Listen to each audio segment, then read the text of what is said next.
नमस्कार, कंज्यूमर अड्डा में आपका स्वागत है। मैं हूं मनोज श्रीवास्तव और आज हम बात करने वाले हैं देश में सबसे ज्यादा बच्चों का ख्वाब रहने वाले आईआईटीज की और आईआईटीज के लिए जो मुख्य परीक्षा होती है उसकी। तो आईआईटी के लिए आपको 2 स्टेज में परीक्षा पास करनी होती है, एक जेईई मेन की और उसके बाद जेईई एडवांस्ड की। लेकिन ऐसा देखने में आ रहा है कि पिछले कुछ सालों से जेईई मेन में जो लोग क्वालिफाई करते हैं, यानी जो एलिजिबल हैं एडवांस देने के लिए, तो एडवांस में उनकी संख्या, उनका अनुपात, प्रोपोर्शन घट रहा है। इसको एक एग्जाम्पल से हम समझते हैं, या जो आंकड़ा है उसको सीधा आपके सामने रखते हैं तो उससे आपको बात समझ में आएगी। 2014, 15, 16 और उसके बाद 20, 21 और 22, ये 6 साल हमने लिए हैं। हालांकि ये पूरे के पूरे 9 साल में आपको एक फॉल, एक गिरावट दिखाई दे रही है, जिसमें आप देख रहे हैं 2014 में 1.52 यानी 1,52,000 अगर एलिजिबल कैंडिडेट्स थे जो एडवांस में बैठ सकते थे, तो उनमें से 1,26,000 बैठे, यानी 83%। और 2015-16 में हम देख रहे हैं कि आंकड़ा घट रहा है 79%, 78%। और अब 20, 21, 22 में हम देख रहे हैं कि 64%, 58% और 61%। ये आखिर के 3 साल कोविड प्रभावित साल भी आप मान सकते हैं। तो जो ये 61% आपको दिख रहा है उसका भी राशनियल आपको समझ में आ जाएगा। लेकिन इसको अगर आप कंसिडरेशन से हटा भी दें तो जो आपके सामने 6 आंकड़े हैं उनमें आपको क्लियर कट एक फॉल और बड़ा फॉल देखने को मिल रहा है। तो यही है खास बात कि क्यों, आखिर क्या आईआईटी के प्रति लोगों का उत्साह घट गया है, बच्चों में आईआईटी को लेकर जो ललक पहले होती थी वो नहीं है, या पूरा इंजीनियरिंग का जो सिनारियो है वो बदल रहा है। ये चूंकि ये देश की मैंने आपको बताया कि सबसे ज़्यादा बच्चों का ख्वाब आईआईटी होता है, सबसे प्रतिष्ठित एग्जाम इंजीनियरिंग एंट्रेंस के लिए होता है। तो वहाँ पर अगर कुछ बदलाव हो रहा है तो पूरे लैंडस्केप पर उसका असर होता है। ये आज हम समझने की कोशिश करेंगे। हमारे साथ आईआईटी दिल्ली के पूर्व director professor V Ram Gopal Rao हैं, विद्या मंदिर क्लासेस के chief academic officer Saurabh Kumar और एडटेक प्लेटफॉर्म परीक्षा के फाउंडर करणवीर सिंह। यानी आप पूरा इंडस्ट्री का जो आप कह सकते हैं क्रॉस सेक्शन जो है हम आपके सामने रखने की कोशिश करेंगे। प्रोफेसर राव, सबसे पहले आपसे शुरुआत करते हैं। ये जो फॉल हो रहा है, ये जो प्रोपोर्शन घट रहा है, इसकी वजह आप क्या मानते हैं? क्या आईआईटीज का आकर्षण घट रहा है? I don't look at it that way. I mean, IITs का जो सीट्स देखेंगे आप टोटल इस साल कुछ 17,000 सीट्स है, 16,000 to 17,000 seats is what all IITs together, the 23 IITs offer. And the IIT JEE exam, the JEE advanced exam is a completely different standard compared to JEE mains. Those students who aspire for JEE advanced, वो लोग JEE mains का ज़्यादा serious भी नहीं लेते, क्योंकि उनको पता है कि if they are preparing for JEE advanced, then the JEE mains anyway they will be able to clear and then come in the top percentile of whatever is required. So I think only those serious students whose target is JEE, whose target is IIT, I think only they are taking the JEE advanced exam. And if you look at the ratio is still 1:10. I mean, if we have 16,000 seats and if I have 1.6 lakh students taking the exam, it is still 1:10 kind of a ratio. We have been already screened by the JEE mains exam. I think, that is one of the reasons that the examination standards are very different, and only those serious students who aspire to get into IITs, I think they know the standard difference, so they will be taking this exam. They don't want to unnecessarily pay a fee again, and when they know that they are not going to make it, they don't want to unnecessarily even aspire for it. I think that's one of the reasons. And the second reason, which is also good for the country, is there are more opportunities now for JEE mains. जब इतना सारा universities JEE main से admission दे रहे, और students when they are convinced that उनको वो rank से, क्योंकि जो भी एडवांस लिख रहे हैं वो लोग सब जेई मेंस में अच्छा परफॉर्मेंस दिखाया है, और because they already done well in JEE mains, they are assured of a seat somewhere in some good institution, in some good branch of their choice, and they are already satisfied. They are, first of all, not confident that they can take this advanced exam and clear it, and secondly, they have got some options which are already very clear. So I think in that mode, when students are taking another exam, doesn't come naturally. So I think overall, it's good that we have more opportunities available for students to the JEE mains. ठीक है, सही बात है, और हम इसमें good और bad की बात कर भी नहीं रहे हैं, और IITs का आकर्षण खत्म नहीं हुआ है, ये बिल्कुल दीवार पर लिखी इबारत है अभी हिंदुस्तान में। लेकिन बात चूंकि यहीं से शुरू करनी थी, चूंकि इस पे ध्यान आए लोगों का। सौरभ जी, ये बताइए कि पूरा जो एक लैंडस्केप है इंजीनियरिंग का इंडिया में, और बहुत पुराना है, उसमें तब्दीलियां होती रहती हैं। इंडस्ट्री की मांग के हिसाब से शायद सबसे अच्छे ग्रेजुएट्स माने जाते हैं इंजीनियरिंग ग्रेजुएट्स, तो सेल्स में भी उनको पूछा जाता है, और जो साइंटिफिक अरीना है उसमें तो है ही है। तो क्या चल रहा है इस वक्त, जिसका एक इंडिकेटर हम इसको मान सकते हैं कि ब्रांच और कॉलेज के बीच में एक बैलेंस शायद स्टूडेंट्स खोज रहे हैं? आप कैसे देखते हैं इसको? देखिए, पहली बात तो मैं प्रोफेसर राव से बिल्कुल सहमत हूं कि नंबर रेशियो जो है वो बिल्कुल ठीक है अभी भी। 2014 में अगर हम बात करते हैं तब 1,50,000 थे, आज हम बात करते हैं तो 2.5 लाख के ऊपर बच्चे क्वालिफाई करते हैं। तो एक तो नंबर ऑफ क्वालिफाइड स्टूडेंट्स बढ़ गया। दूसरा, जब से NTA ने परीक्षा करानी शुरू की है तो हम बच्चे को ये पता चल जाता है कि वो कितने परसेंटाइल में है, टॉप में। तो अगर वो 95 के ऊपर है तो ये जानता है कि 16,000 सीट है और मेरा नंबर ही अगर 2 लाखवां या 2.5 लाखवां या 1.5 लाखवां है तो शायद मैं उसको नहीं जा पाऊंगा। अगर हम पुराने सिस्टम को देखते हैं, जब हम स्क्रीनिंग एग्जाम हुआ करता था तब सिर्फ ये बताया जाता था कि आप JEE एडवांस के लिए क्वालिफाई हो गए हैं, उसमें आपकी कोई रैंक या परसेंटाइल आपके पास नहीं हुआ करती थी। तो शायद वो बच्चे एडवांस के लिए कॉम्पीट करते थे, क्योंकि वो उस प्रोस्पेक्ट पे ब्लाइंड होते थे कि उनका JEE मेन में परफॉर्मेंस कैसा रहा है या स्क्रीनिंग एग्जाम में परफॉर्मेंस कैसा रहा है। दूसरी बहुत इंपॉर्टेंट बात जो इस समय हो गई है वो ये है कि JEE मेन का रिजल्ट आते ही जो इस तरीके से, जो आपने भी पॉइंट रखा कि computer science, electronics, artificial intelligence, machine learning, data science, इसके ऊपर आजकल बहुत आकर्षण है बच्चों का, और वो चाहते हैं कि यही ब्रांच जो है उनको मिल जाए। तो IITs में ये ब्रांच मिलने के लिए जाहिर सी बात है कि कुछ टॉप 100s में ही रैंक आपकी आएगी, तभी ये ब्रांच आपको मिल सकती है। जबकि JEE मेंस के स्कोर के बेस पे काफी प्राइवेट कॉलेजेस के अंदर आप इस ब्रांच को हासिल कर सकते हैं। तो ये मुझे लगता है कि बच्चों के दिमाग में ये चीज चलती है, जैसे रिजल्ट आता है JEE मेन का, कि जो हमें बेस्ट ऑप्शन मिल जाता है उसको हम कर लें, और काफी लोग शायद उस पर सेटल हो जाते हैं। और जो एक्चुअली एस्पायर कर रहे होते हैं JEE एडवांस के लिए, वो बच्चे एस्पायर करते हैं और उन सीट्स को वो ऑब्वियसली विन भी करते हैं। जी, तो अब एक पर्सपेक्टिव करणवीर सिंह जी से भी ले लेते हैं। करण जी, ये बताइए कि इधर कुछ दिनों से, कुछ सालों से जो काउंसलर्स है, खास करके करियर काउंसलर्स, वो बार बार बहुत जोर देके समझाना चाहते हैं बच्चों को भी और गार्जियन को भी कि हर बच्चे को IIT में नहीं जाना है। और ये जो डेटा हमारे सामने, इसको देखकर ऐसा लगता है कि शायद हमारे बच्चे भी अब स्मार्ट हो रहे हैं और जो चॉइसेस है उनके सामने उसका वो यूज कर रहे हैं। तो IIT को ध्यान में रखते हुए जो एक पूरी कहानी इंजीनियरिंग की है हमारे यहाँ, उसमें किस तरह के बदलाव हो रहे हैं, इस पूरी प्रक्रिया को आप कैसे देख रहे हैं? तो मनोज जी, अपने शो पे बुलाने के लिए बहुत बहुत धन्यवाद। और मैं पूरी तरह सहमत हूँ प्रोफेसर राव से एंड सौरभ जी से। देखिए, पहले क्या था कि बच्चों के पास में विकल्प बहुत कम थे। हिंदुस्तान में अगर आप देखें तो सबसे अच्छी पढ़ाई होती थी IITs और IIMs में, क्योंकि वहाँ पे बहुत अच्छे प्रोफेसर्स आते थे, रिसर्च की बहुत सुविधाएं थी। लेकिन अगर आप देखें और इंजीनियरिंग कॉलेजेस जो कि आज IIT की 23 IITs में नहीं है, जैसे NITs की अगर हम बातचीत करें तो उनकी भी एजुकेशन का स्तर बहुत बढ़ गया है।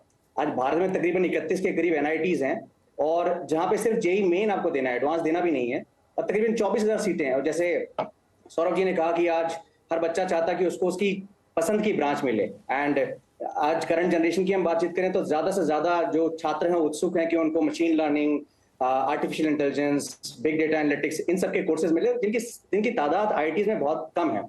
एक और चीज अब देखें, अगर उस पर गौर फरमाएं आप, कि जैसे जैसे एडटेक की बढ़ोतरी हो रही है वैसे वैसे बच्चों के पास में आज और विकल्प आ रहे हैं। आज घर बैठे बैठे आप ये वाले courses university of Texas Austin से कर सकते हैं, यूनिवर्सिटी ऑफ टेक्सास डैलस से कर सकते हैं, बर्कली से कर सकते हैं। ये सारी चीजें जो थी वो कल तक बच्चों के पास अवेलेबल नहीं थी। और मैं बिल्कुल आपसे सहमत हूं कि आज का जो छात्र है बहुत ही जागरूक है और वो बहुत ही एक सेंसिबल, रीजनेबल डिसीजन लेता है। अपॉर्चुनिटी कॉस्ट उसके दिमाग में हमेशा रहता है कि अगर मेरा एडवांस में होके किसी अच्छे आईआईटी में वो ब्रांच नहीं मिली जो मुझे चाहिए, तो मेरा क्या होगा? जी, तो बच्चे स्मार्ट हो रहे हैं और उसका भी एक प्रदर्शन ये हो सकता है जो हमारा डेटा कह रहा है। राव सर, ये बताइए कि आईआईटीज तो हमारा एक एपिटोम है पूरे सिस्टम का, और हमारा मकसद भी यही था कि आईआईटीज एक जो प्रतिमान खड़ा करे, स्टैंडर्ड्स बनाए, तो हेल्दी कंपटीशन पैदा हो पूरा इस एजुकेशन सेक्टर में। जिस तरीके के बदलाव हो रहे हैं, क्या आपको लग रहा है कि पूरा जो हमारा व्यवस्था है, हमारा जो लैंडस्केप है, वो सही दिशा में आगे बढ़ रहा है और हेल्दी कंपटीशन का नतीजा है कि आज हम ये तमाम चीजें होती हुई देख रहे हैं? आई थिंक कंपटीशन में नहीं मानता हूं कि आईआईटीज का कुछ कंपटीशन आ रहे तो स्टूडेंट्स कम हो रहे करके। आई थिंक ये like everybody mentioned, there are more opportunities for students now after JEE main, so naturally students don't want to trouble themselves by appearing for another tough exam.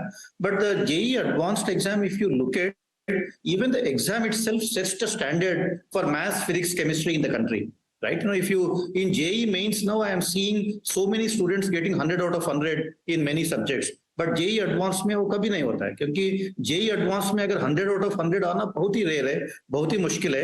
And I think that in a way also sets the standard for the maths, physics and chemistry education in the country, which is how it should be. I think we should not lower the bar so that more students will get 100 out of 100 kind of thing. And that way the IITs also, even in terms of the curriculum inside the campuses, even in terms of excellence, in terms of innovation, I think we are continuously improving now. The excellence is never a destination. Excellence is always a journey, and IITs are also undergoing a lot of changes right now in terms of coming up with newer branches. If you see this year, so many IITs have started so many newer BTech programs, and many of the older BTech programs are also closing down, where there are not many job opportunities available, or they are also evolving with the times, which is a good trend. I think, but I also think that just because students are all preferring, today the computer science related branches, we should close down civil, mechanical and all of that. Because these branches are very important for the society, and at least in leading institutions in the country, we must keep all these departments open and ensure that more and more students join these kind of departments, because you need enough civil engineers, you need enough material science engineer, you need enough metallurgists, you need enough mechanical engineers. So just because there is a certain trend today that it's all computer science, it should not mean that all our leading institutions will close down all these branches and start more departments which are all tailored towards or which are all more like the computer science kind of departments. I think that should not be the case. It is the leading institutions must lead the way in terms of retaining these branches, evolving these branches with the times and making them more industry oriented. I think that is how the whole progress needs to be, and I think these are all good trends and healthy trends in a way. जी बिल्कुल, आप बिल्कुल सही बात बोल रहे हैं। And IITs has the biggest role to play in, जिसमें जो बात आप कह रहे हैं उसमें भाई स्टेक होल्डर्स सभी हैं, सिर्फ स्टूडेंट्स नहीं है, बल्कि हमारी इकोनॉमी की ज़रूरत भी है और उसमें सारे ट्रेड्स की ज़रूरत पड़ती है, तो सारे ट्रेड्स रहेंगे। और जहाँ तक IITs की बात है, IITs अभी भी स्टैंडर्ड हैं देश में। सौरभ जी, ये बताइए कि इस वक्त क्या चल रहा है, क्योंकि हम जब ये कार्यक्रम करते हैं तो हम बच्चों के लिए भी करते हैं, उनके माँ बाप के लिए भी करते हैं, उन लोगों के लिए भी करते हैं जो शायद 2-4 साल के बाद करियर में कदम रखेंगे। इंजीनियरिंग करियर में अभी इस वक्त क्या चल रहा है, इन डिमांड क्या है और किस चीज पर ज्यादा फोकस होता है? सौरभ जी।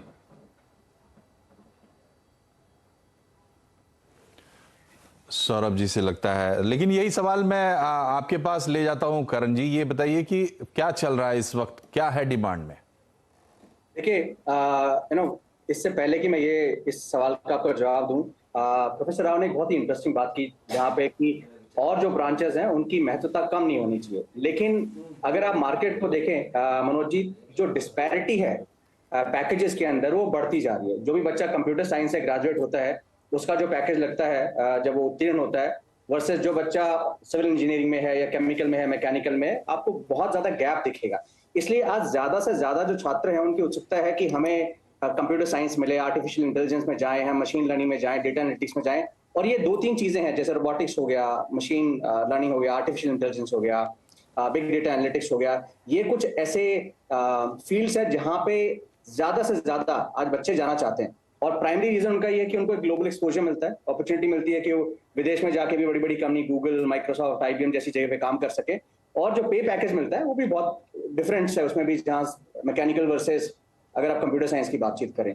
तो आज का प्राइमरी ट्रेंड अगर हम देखें तो वो है कंप्यूटर साइंस की तरफ बच्चों को जाना। और दूसरी चीज अगर आपने नोटिस की मनोज जी, की कल तक बच्चों के पास में ये वाले विकल्प नहीं थे कि कहीं वो और बहुत ही बेहतरीन, जैसे IITs की अगर हम बातचीत करें तो they are, as you rightly said, they are epitome of knowledge, right, and they will continue to be the one.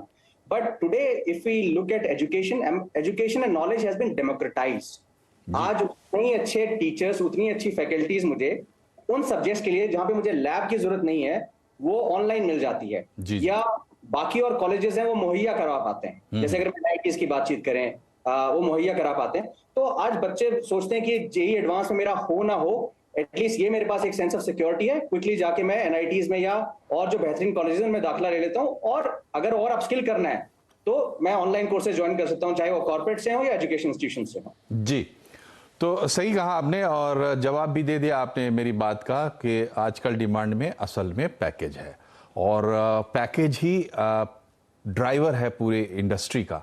लेकिन जैसा कि प्रोफेसर राव ने कहा कि सब कुछ वो नहीं होता है जो कि बहुत ज़्यादा पॉपुलर हो या चलन में हो, उसके अलावा भी चीज़ें होती है जो इंपॉर्टेंट होती है, उनको हम समझने की कोशिश करेंगे। छोटे से ब्रेक के बाद बने रहिए हमारे साथ।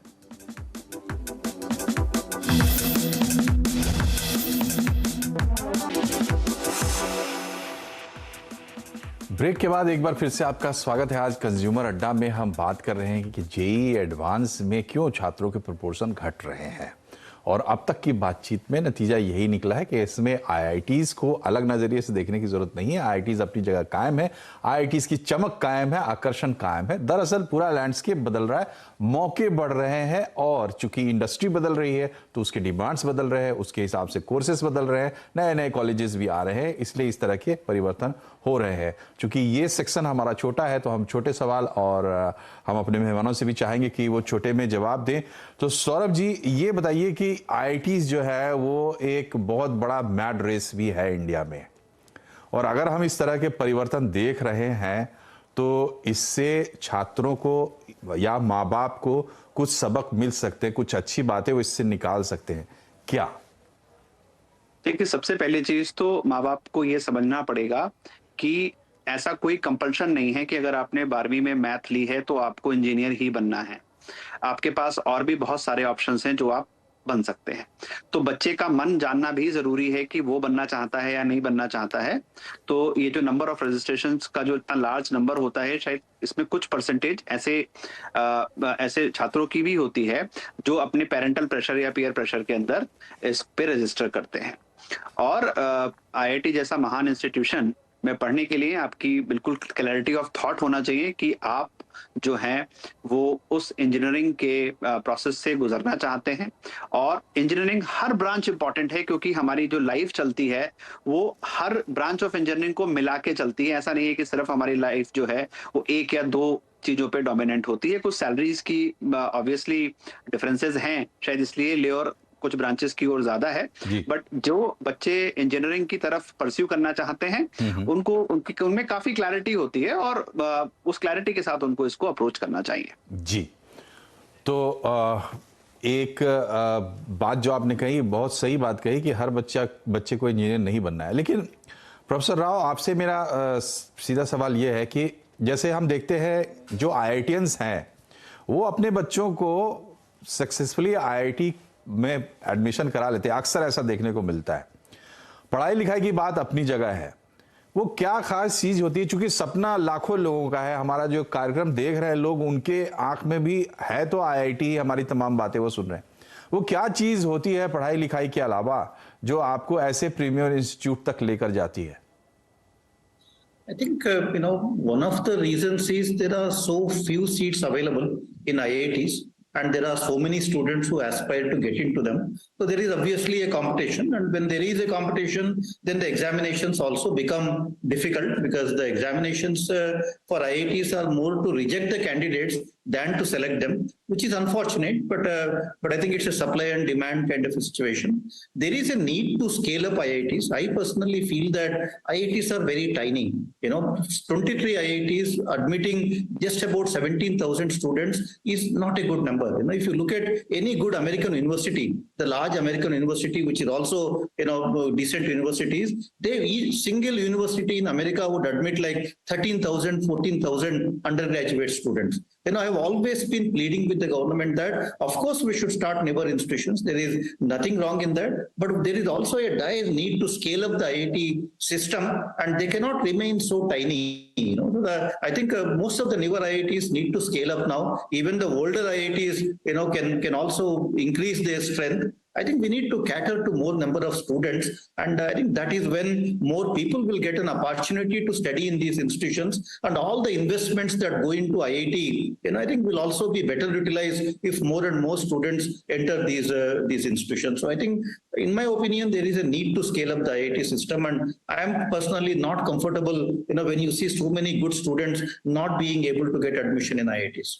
जी, बहुत अच्छी बात कही आपने। करण जी, आपसे मेरा आखिरी सवाल है, इसका बहुत बड़ा जवाब हो सकता है, लेकिन मैं उम्मीद करता हूं आप छोटा जवाब दें क्योंकि समय कम है। एडटेक इस पूरे सिनारियो में एक नई चीज आई है और सबसे ज्यादा एडटेक को जिस पर भरोसा है वो इंजीनियरिंग स्ट्रीम या वहां जो एडमिशन लेने जाने वाले लोग हैं। वो एडटेक से आपका क्या संदेश है हमारे दर्शकों के लिए? देखिए, हर एक सदी में, दशक में एक रेवोल्यूशन आता है, एंड मेरे ख्याल से वो एजुकेशन में अब आया है, क्योंकि एजुकेशन अगर आप देखें तो पिछले 500 सालों से 600 सालों से कुछ बदली नहीं है। उसी तरीके से आज भी हम एजुकेशन इम्पार्ट करते थे, जहाँ पे एक टीचर पढ़ाता है, बाकी सारे बच्चे पढ़ते हैं।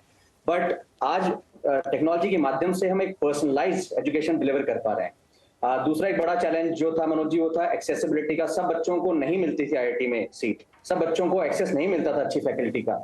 आज एजुकेशन टेक्नोलॉजी कंपनीज ने वो भी सॉल्व कर दिया है। सो आई थिंक एक्सेसिबिलिटी और अफोर्डेबिलिटी, दो चीजें ऐसी एजुकेशन टेक्नोलॉजी कंपनीज लेके आई हैं जिसकी वजह से पूरा लैंडस्केप चेंज हो गया है। और कहीं ना कहीं मैं ये भी मानूंगा कि ये भी एक कारण है जिसकी वजह से आज कम छात्र हैं जो कि जेईई एडवांस के लिए आवेदन करते हैं। जी, तो बहुत बहुत शुक्रिया आप तीनों का हमसे जुड़ने के लिए और अपने बहुमूल्य विचार हमारे दर्शकों के साथ शेयर करने के लिए। और जैसा कि करण जी ने कहा, आखिर में हर सिक्के के दो पहलू होते हैं। तो जो ये कार्यक्रम हमने शुरू किया था, वहाँ आपको लगा होगा कि शायद हम IITs की चमक पर सवाल खड़े कर रहे हैं।